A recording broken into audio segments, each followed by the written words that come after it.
pupus, hilang dan tak tersisa lagi. Janji yang kau ucap dulu itu tinggallah kenangan.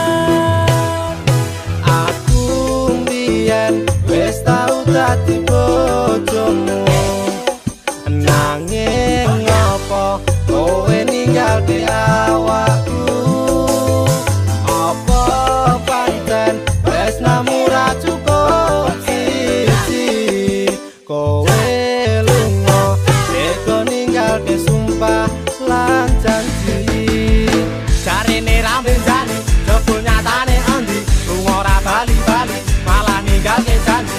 Apa wis ra kelingan karo awakku iki sing biyen tok tresnani rasa tekane mati? Yen ngono jan pengenmu ngomong terus terang, gak usah gawe cara medhotke sesambungan. Nek wis cukup semene anggon mulai bebrayan, kabeh tak bungkus bae timbang gawe rusak pikiran.